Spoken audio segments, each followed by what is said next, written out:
와, 우리 선생님 반갑습니다. 멋있으시다. 예. 안녕하세요. 네. 잘 지내셨죠? 네.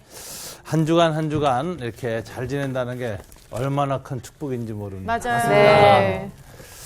네, 감사합니다. 오늘은 우리가 이제 잘 아는 대로 창세기 성경 공부 이제 세 번째 시간입니다.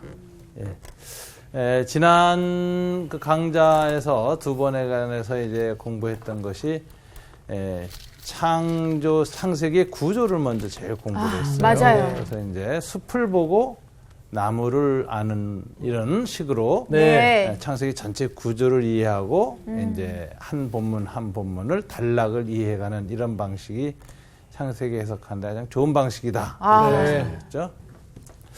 근데 이제 이 창조의 이야기를 쭉 살피면서 7일간 창조를 하셨는데 이 창조 이야기를 이렇게 팩트로서만 이해하는 것이 중요한 게 아니라 이 창조 이야기를 통해서 하나님이 뭘 이스라엘 백성들한테 얘기하려고 하느냐.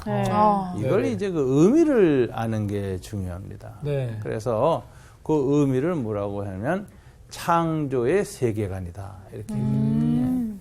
창조 이야기를 통해서 이스라엘 백성이 하나님과 이 만물과 다른 사람들에 대해서 혹은 모든 동식물에 대해서까지 피조세계 전체에 대해서 어떤 가치관을 가지고 어떤 자세로 대해야 할 거냐가 거기에서 나타나고 있는 메인 메시지다. 이런 얘기에서 세계관적 해석을 해야 된다. 그렇죠?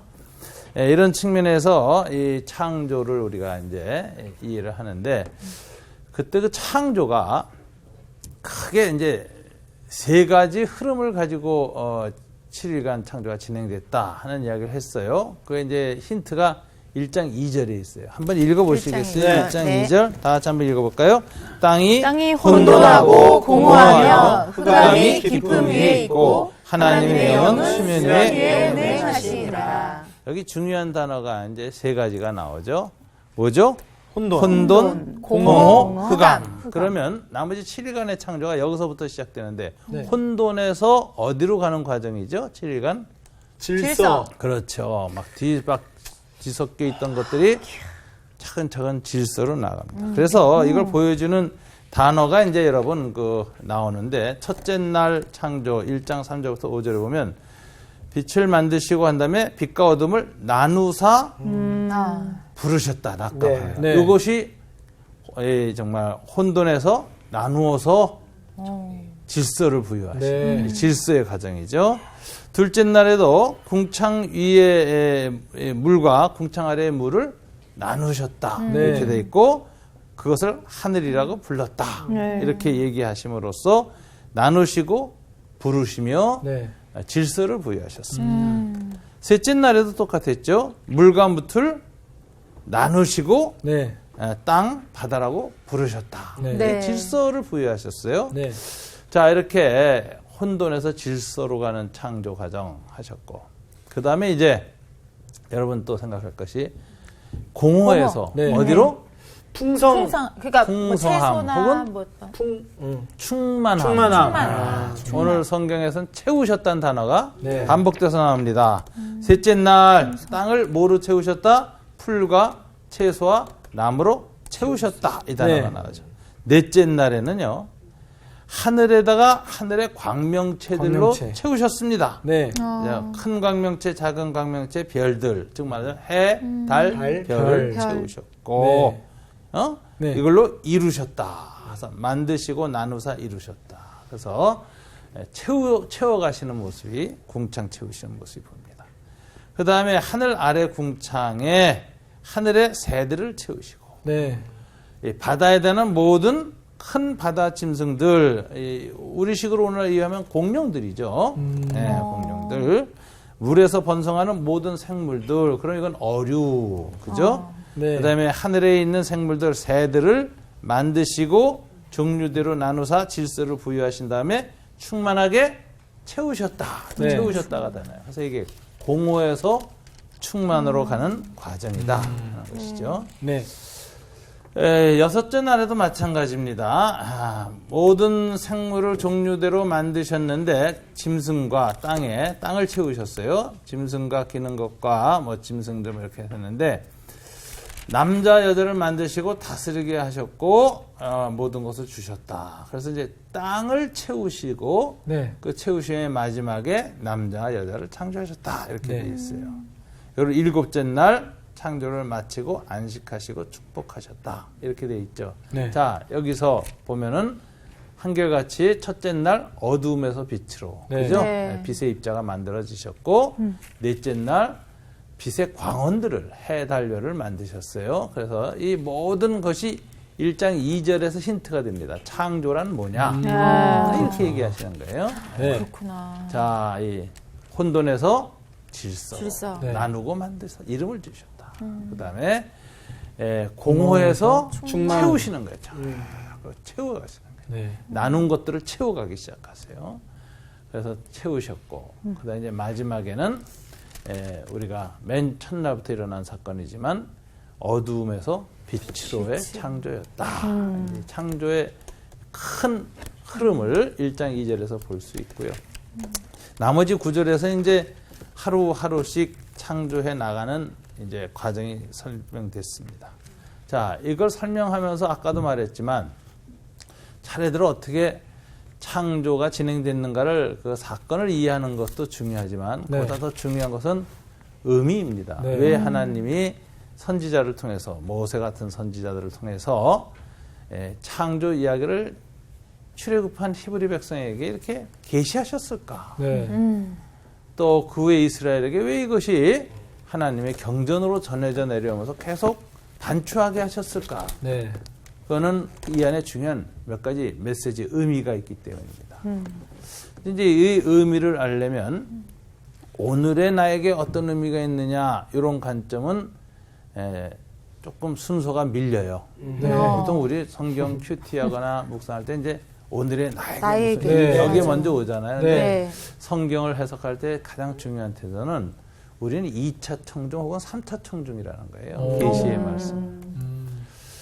하나님께서 출애굽한 이스라엘에게 모세를 통해서 창세기의 말씀을 기록하여 주셨다면, 기록하게 하여 주셨다면, 1차 청중이 누구죠? 출애굽한 이스라엘. 네. 그 다음에 그것을 모세 오경이라는 형태의 경전으로 받아서 내내 읽어갔던 이스라엘 회당 공동체가 2차 청중이고, 세 번째가 예수 그리스도를 그 모든 구약 예언의 메시아로 인정하고 받아들이건 우리들이 네. 이 기독교인이 이제 3차 청중이에요. 네. 네. 우리는 3차 청중에서도 교회 역사상 거의 2000년이 지난 네. 오늘날의 관점을 갖고 해석하게 되는 이런 이 청중의 이제 구성이 다양합니다. 네. 네. 층이 져져 있어요. 그러면 이제 오늘 우리에게라고 탁 그냥 건너뛰어서 이해하는 것보다 네. 그 당시 이스라엘에게 이 창세기 이야기가 어떤 메시지를 줬을까? 이걸 잘 이해하는 게 이 좋은 책 읽기입니다. 네. 그때의 의미죠. 자, 출애굽한 이스라엘 백성들은 오랫동안 애굽에서 종노릇도 했고 네. 또 고대 중군 동사의 수많은 신화들에 익숙해져 있었습니다. 아, 예. 그 당시. 네. 그런데 성경 이야기를 딱 들으면서 이거는 하나님을 알지 못할 때, 만나지 못했을 때 알던 세계관하고 완전히 다른 세계관을 네. 그렇죠. 하나님 얘기하신다고 깨닫게 되겠죠. 네. 그게 제일 중요한 하나님의 계시의 첫 번째 의미다. 창세기를 통해서 알려주고자 했던 메시지다. 자, 그러면 요걸 이해하는 것이 가장 독특하게 창세기를 해석하는 것이다.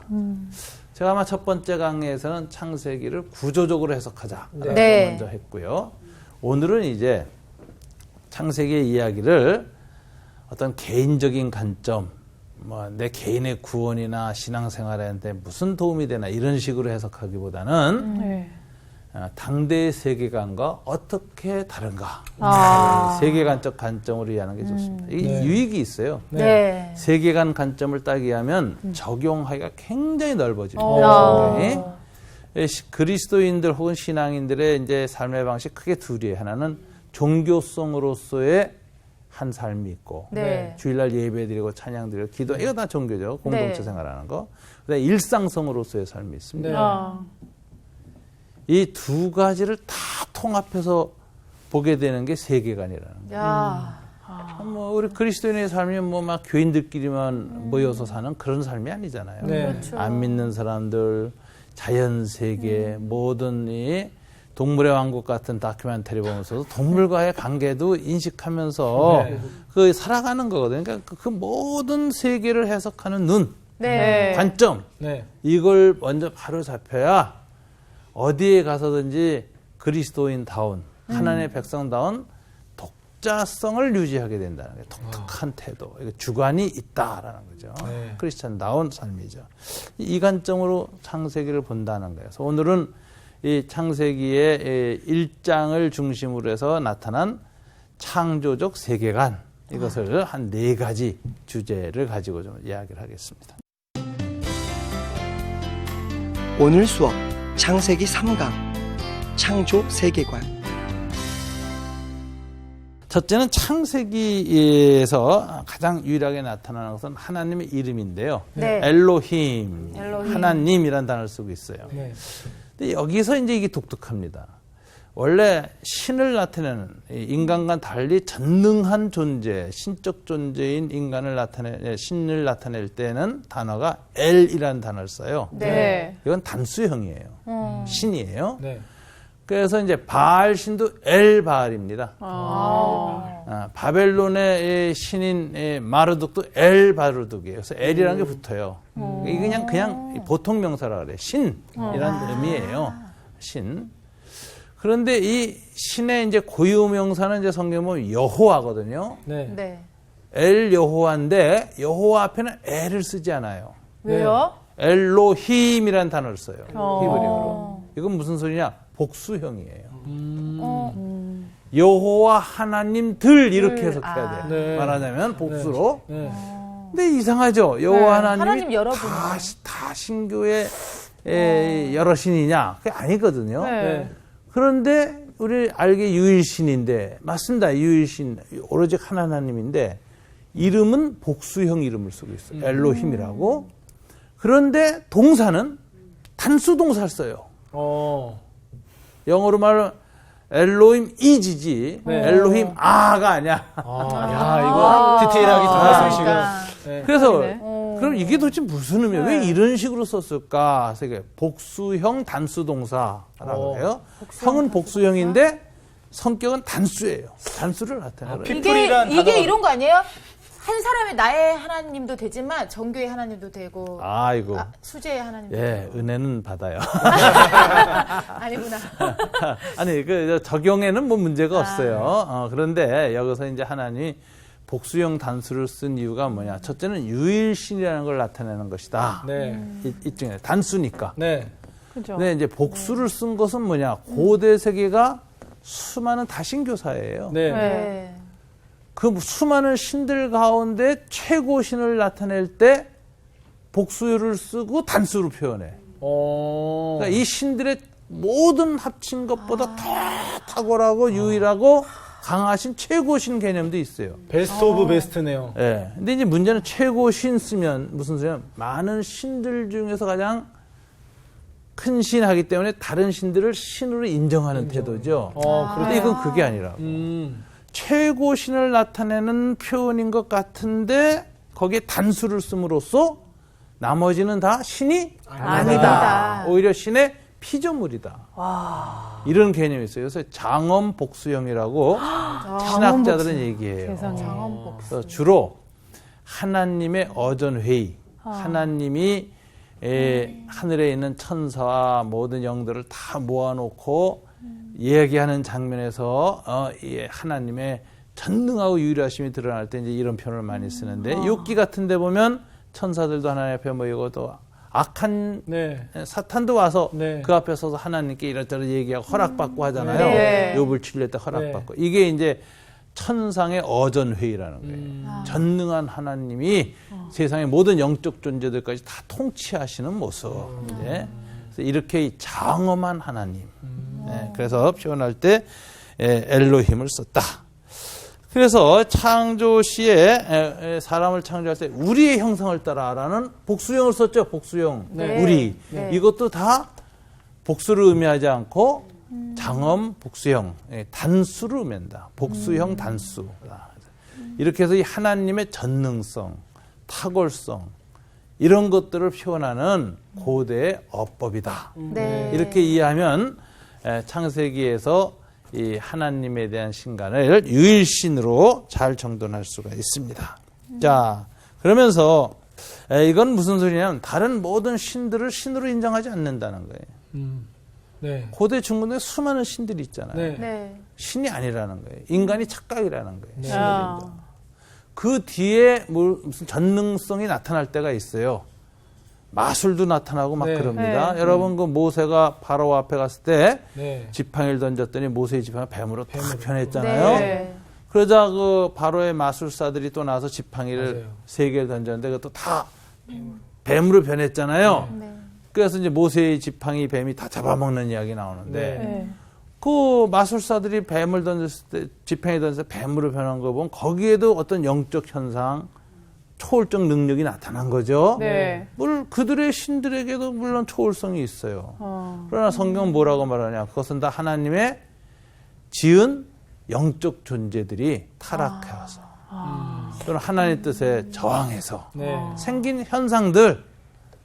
그래서 그래서 그들이 스스로 하나님이 아니지만 하나님의 피조물인데도 신의 노릇을 하고 하나님을 닮아가려고 그러고 하나님 흉내를 내서 우상체제가 생겼다. 그래서 고대 다신교 사회를 익숙해져 있던 이스라엘 백성들에게 하나님은 그건 다 신이 아니다. 그래서 엘로힘 하나님께서 이 모든 걸 만드셨다라고 딱 선언한다는 거예요. 네. 그래서 소위 유일신간이라는 하나님에 대한 관점이 나타나고 있다. 이걸 이제 먼저 창세기에서 알 수 있겠고요. 네.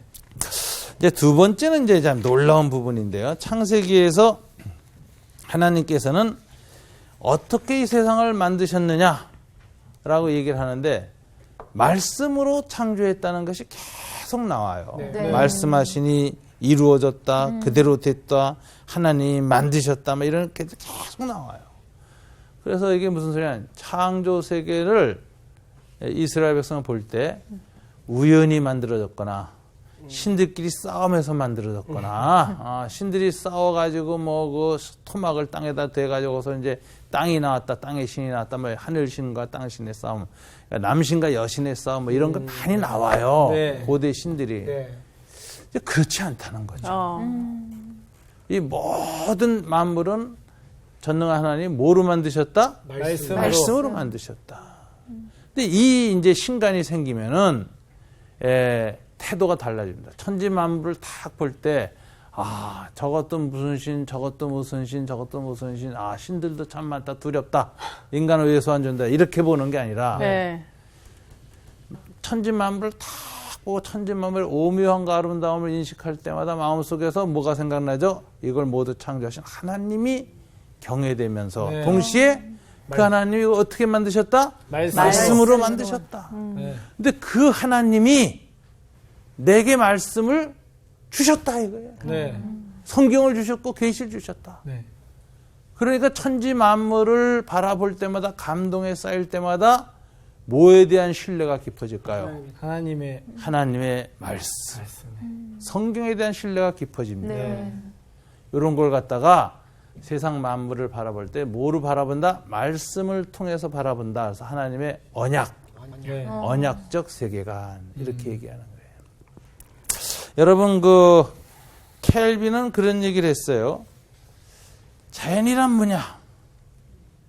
자연세계. 여러분 산에 올라가 보신 들 많이 제일 높은 산 누가 올라가 보셨나? 수지 누나가 산 많이 갑니다. 그래. 네. 제일 많이 올라간 산 높이 기억하세요 혹시? 우리나라에서요?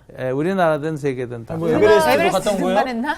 우리나라에서는 한라산 한라산. 또 에베레스트도 가보셨어요? 가보고 싶습니다. 네. 자, 산에 올라가 보면 굉장한 감동이 있으시죠? 어떠세요? 네. 근데 이제 그런 감동을 느낄 때마다 사람들은 이제 야호도 하고 네. 소리도 지르고 이 장엄함 앞에 아주 넋을 잃는데 그리스도인들은 다르고 히브리인들이 달랐어요. 자연의 장엄함을 볼 때마다 네. 누구를 경배했죠? 자연 자체가 아니라 주 하나님 만드신 모든 세계 찬송이 팍 나오는 거죠. 어? 그러면서 이 하나님이 천지를 만드신 장엄하고 위대하신 하나님이 나를 사랑하시고 나 약속을 맺으셨고 약속의 보증으로 성경책을 주셨다. 네. 그래서 말씀에 대한 찬송으로 딱 바뀌어요. 항상. 이 대표적인 것 이것이 이제 칼빈이 얘기한 것처럼 자연이란 하나님이 보이지 않는 잉크로 쓴 성경이다. 멋있다. 정말. 기가 막힌 표현이네. 자연을 볼 때마다 보이지 않는 잉크로 쓴 성경을 깨닫는 것 같은 감동에 있다라는 거예요. 이걸 보여주는 유명한 시가 시편 19편입니다. 한번 좀 서로 읽어볼까요, 여러분? 네. 네. 1절 누가 한번 읽어보시죠. 네, 제가 먼저 읽겠습니다. 하늘이 하나님의 영광을 선포하고 궁창이 그의 손으로 하신 일을 나타내는도다. 날은 날에게 말하고 밤은 밤에게 지식을 전하니 언어도 없고 말씀도 없으며 들리는 소리도 없으나 그의 소리가 온 땅에 통하고 그의 말씀이 세상 끝까지 이르도다. 하나님이 해를 위하여 하늘에 장막을 베푸셨도다.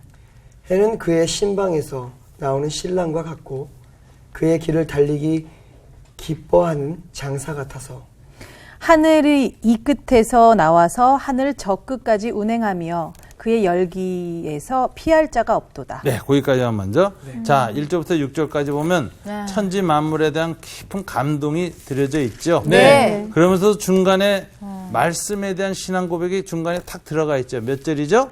4절이죠. 4절 다 한번 읽어볼까요? 네.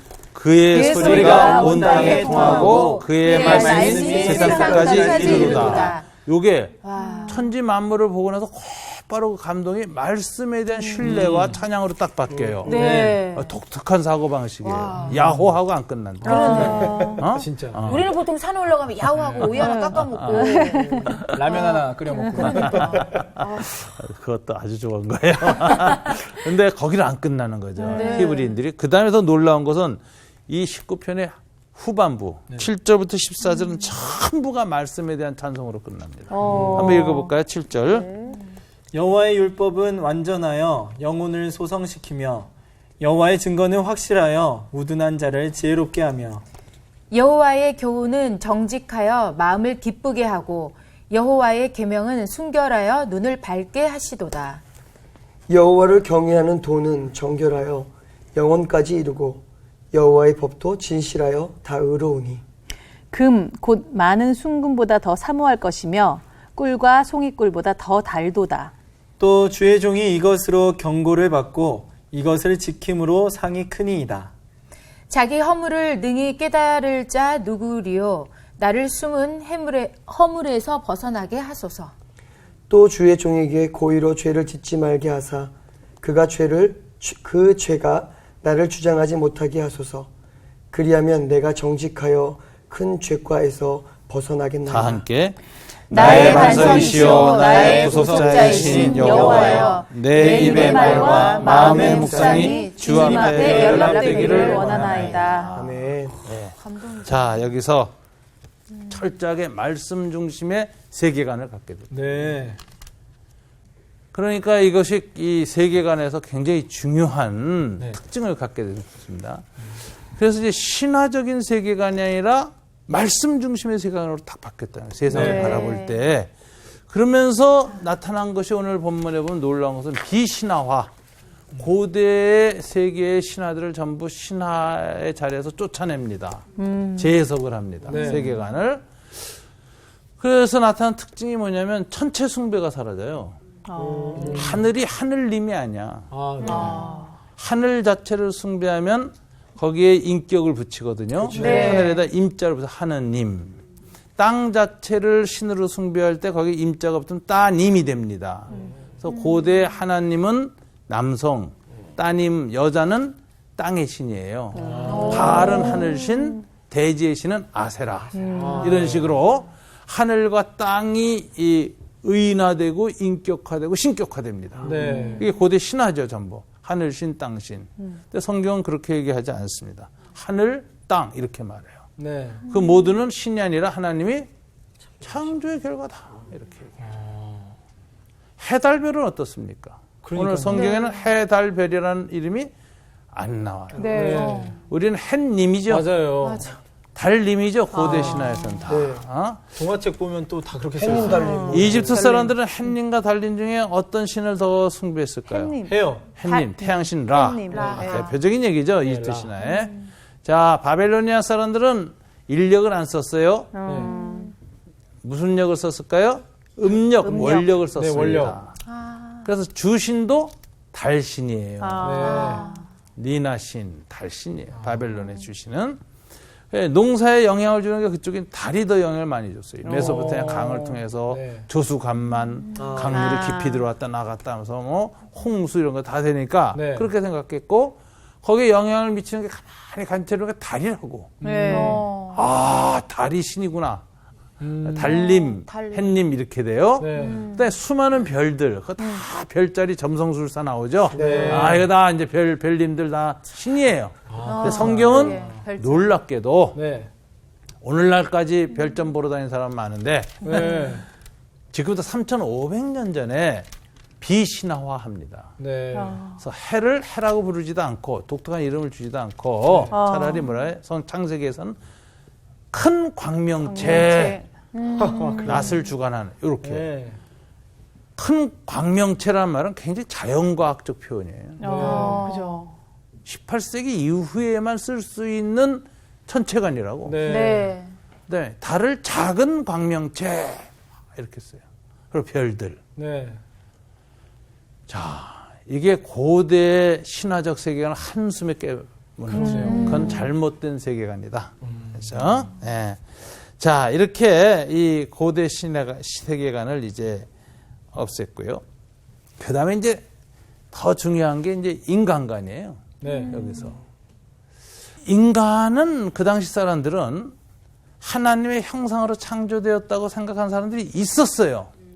고대의 그 바벨론이나 에집트에도. 근데 그들은 굉장히 소수였어요. 네. 소수에만 그 인간관을 적용시켰어. 뭐냐면 제국의 지배자들. 아. 고대 제국의 창건자들은 다 신의 아들이야. 네네. 어?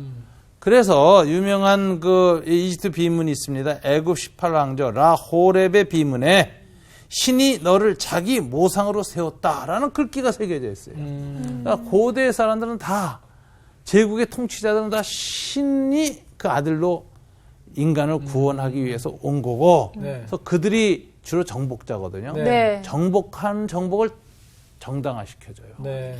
그리고 그 정복자들한테 복종하고 사는 게 당연해.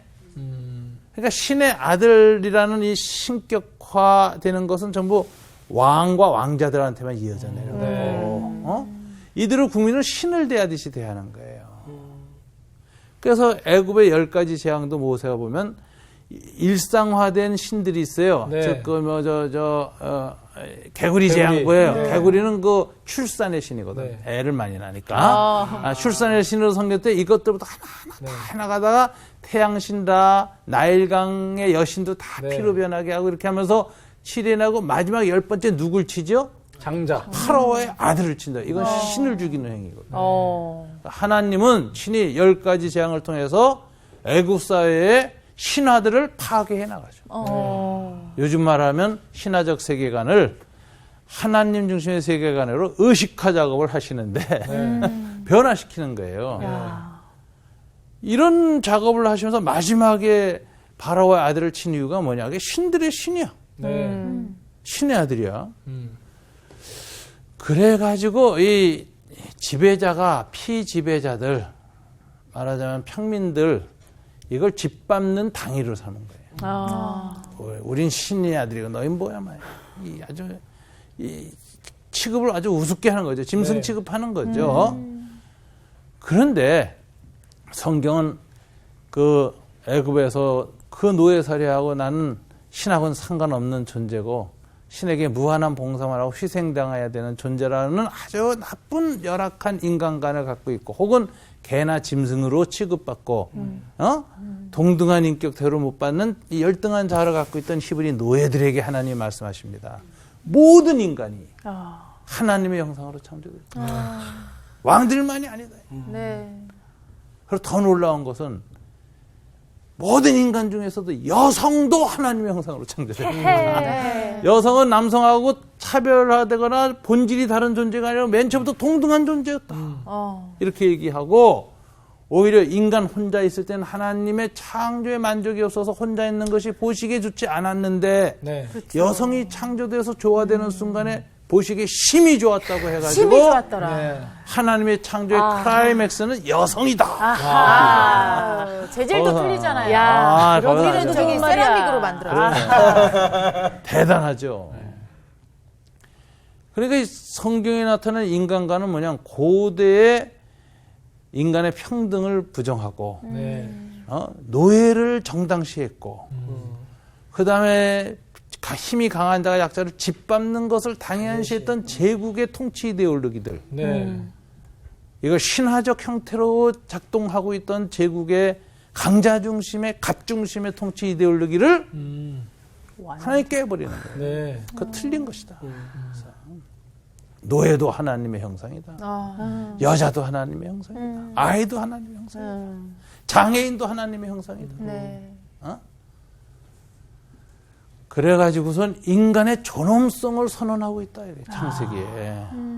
이게 고대 신화적 세계관이나 인간관하고 완전히 다른 인간관이죠. 네. 네. 인간의 존엄성 선언, 인격의 존엄성을 선언하는 인권 선언이 창세기 1장에 장엄하게 나오고 아이고. 이런 걸 이제 봐야 창세기 1장 읽으면서 감동을 받는 거예요. 하나님 형상으로 만들어졌다는 말이 만들어졌다는 게 중요한 게 아니라 무슨 메시지냐. 네. 이제 마지막. 여러분들 이건 좀 더 흥미 있을 거예요. 네. 7일 만에 창조했다 그럽니다. 안식일 시간관이라는 건데. 네.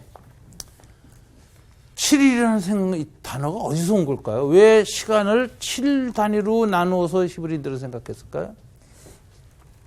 7로 나눠야 될 근거가 뭐예요?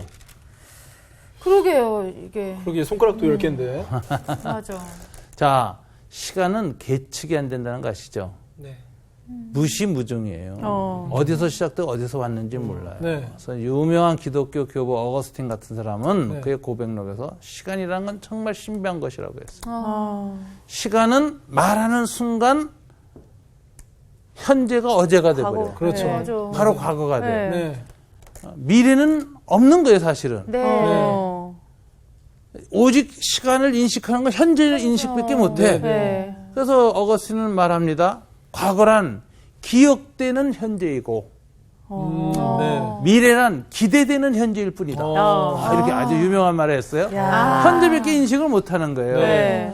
그리고 이게 과거에서 현재를 거쳐서 미래를 이게 이 과거로 흘러가고 있기 때문에 네. 이 무한한 시간의 흐름을 어디서부터 시작, 어디서부터 끝하고 자를 수가 없어요. 네. 그래서 이 시간의 기점 잡기가 굉장히 어려운 겁니다. 네. 그래서 고대인들은 시간의 시작을 어떻게 규정해야 되느냐. 오늘 현재 내 삶에 가장 큰 영향을 미치는 사건이나 사람을 중심으로 시간을 시작하는 거예요. 그래서 주로 왕의 즉위, 고종 몇 년 이런 식으로 얘기를 세우는 거야. 저 북쪽도 그렇죠. 주체 몇 년. 그게 가장 오늘의 우리의 삶에 영향을 미치는 중요한 사건, 인물의 탄생 뭐 이런 걸로부터 이제 나라의 기점을 삼습니다. 네. 그거밖에 안 돼, 인간은. 그리고 이제 서구 역사에서는 수많은 기점이 있었지만 수많은 왕들, 최고의 왕, 최고의 인류 역사에 오늘 미친 사람이 누구냐 할 때 이미 서구는 기독교화가 일어난 사회가 아니라 2000년 동안 예수 그리스도의 탄생에 가장 큰 영향을 미쳤다. 그래서 AD, BC로 나누는 거예요. 예수 탄생 전, 후 이렇게 나누는 거예요. 네. 근데 무신론 시대로 들었으면은 그 의미가 없어요. 그래서 프랑스 대혁명 이후에는 혁명 1년, 혁명 2년으로 하자 이렇게도 돼 있었다니까 날짜 설정을. 그런데 히브리인들은 그런 식으로 생각하지 않고 가장 중요한 날의 기점이 뭐냐? 뭐로 생각했죠? 안식일이에요. 안식 후 첫날, 안식 후 둘째 날. 왜 시간을 7일이라는 안식일로다 7단위로 생각했을까? 예수님의 부활도 그래서 신약성경에 뭐라고 표현해요? 안식 후 첫날 새벽에 네. 부활하셨다. 이렇게 돼 있죠? 왜 안식이 기점일까? 출애굽을 체험하고 나서. 시내산에서 모세로서 하나님이 계시를 주시는데 하나님을 예배하는 날이 안식일이야. 네. 6일 동안은 일상의 삶을 다 살다가 마지막 때는 이 모든 삶을 창조하시고 축복하신 하나님께 경배하는데 이게 안식일인데 7일 단위로 돌아와. 네. 안식일이. 그래서 최초로 인류 역사에서 시간의 시점을 7일 단위로 나눈 첫 인식이 시내산에서 생긴 거예요. 와. 어마어마한 일이에요. 대단한 사건. 시간을 7일 자르고 생각한다는 게 충격적인 겁니다. 네. 그 전에 모든 신화에서는 시간은 계속 반복되는 거예요. 똑같은 일. 봄, 여름, 가을, 겨울. 신의 흐름, 나하고 죽음 뭐 이런 반복되는데 히브리인들의 시간과는 7단위로 딱 주어졌어요. 네. 자, 오늘 창조도 7일 만에 창조됐다 그랬죠? 네. 이건 무슨 소리예요? 신학적 7일이에요.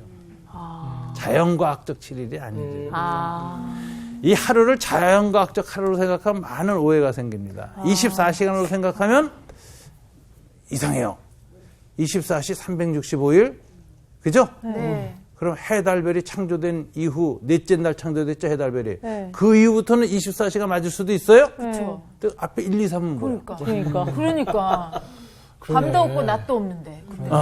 그건 뭐야? 그 해석이 안 되는 거죠? 네. 그래서 24시간 아니다. 4일 이후는 24시간, 그 전까지는 긴 롱 에이지. 그래서 그건 하루가 몇백만 년, 몇천만 년, 몇십억 년 될 수 있다.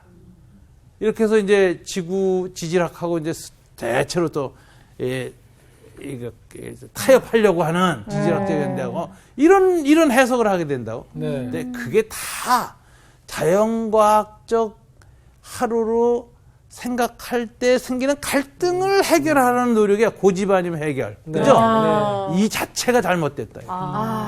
그럼 창세기 7일은 뭐냐? 안식일 신앙이 반영된 시간 개념이다. 하나님님이 7일마다 안식하라고 하셨고 그 7일 동안에 온 세상이 창조되어져서 마지막 안식 때는 이 창조주 하나님을 경배하는데 이분이 출애굽에 나타나서 우리를 구원하신 여호와 하나님이다. 네. 그래서 7일 단위로 창조되어졌다는 신앙 고백이 녹아있는 기록이 창세기 1장부터 2장 3장까지. 대박 사건. 이제 알았어요. 그러니까 이걸 이제 알았어. 안식일 시간관이라는 거예요. 네. 그래서 저는 창세기의 세계관은 고대 신화의 세계관하고 네 가지가 다르다. 첫째, 유일신관. 유일신. 두 번째, 말씀. 언약의 세계관. 언약의 세계가 다 언약으로 예. 말씀을 줬다. 세 번째가 안식일 시간관. 시간관. 시간을 안식이란 개념으로 시간의 흐름을 이해했다. 네. 네 번째는 존엄한 인간관. 네. 하나님의 형상으로 창조했다. 네. 이래서 창세기 1장 1절부터 2장 3절을 끝날 때는 이런 감동과 인식을 하나님께 경배하는 거죠. 하나님 이런 말씀을 우리에게 주신 거라고. 네. 그래서 오늘 우리가 성경을 가질 때 당대의 사고방식으로 읽으려는 것 신화적 읽기고요. 오늘의 사고방식으로 읽는 게 자연과학적 읽기예요. 네. 이 두 가지를 다 넘어서야 합니다. 오직 성경 속에 나타난 하나님의 말씀, 언약적 세계관을 가지고 언약적 세계. 존엄한 인간관을 가지고 아. 그 다음에 안식일 시간관, 시간의식, 이 아주 거룩한 시간의식을 가지고 그리고 유일하신 하나님에 대한 고백을 가지고 성경을 읽는 것이 창세기를 읽는 독법이다. 이렇게 우리가 정돈할 수 있겠습니다. 감사합니다. 감사합니다.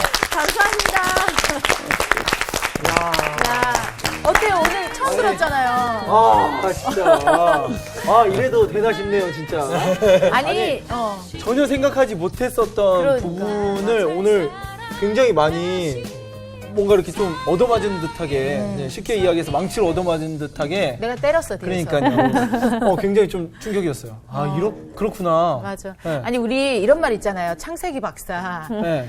하도 크리스찬들이 그렇죠. 성경 일독한다고 창세기만 맨날 반복해서 네. 있잖아요. 근데 저도 예전에 그랬었는데 그렇게 생각 없이 읽었던 이 창세기가 달리 보이는 거예요, 이제부터. 눈이 정말 창세기에 대한 정말 진정한 눈이 뜨이기 시작하는.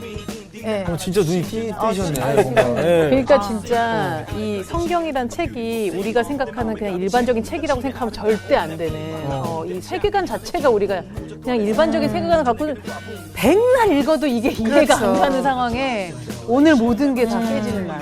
와. 그냥 일반의 역사책으로 끝나서 언제 시작해서 언제 끝나고 이렇게 줄룩되는 것이 아니라 그 안에 담겨져 있는 의미가 굉장히 다르다는 거죠. 오늘 더 새롭게 이제 느끼네요. 시작이다.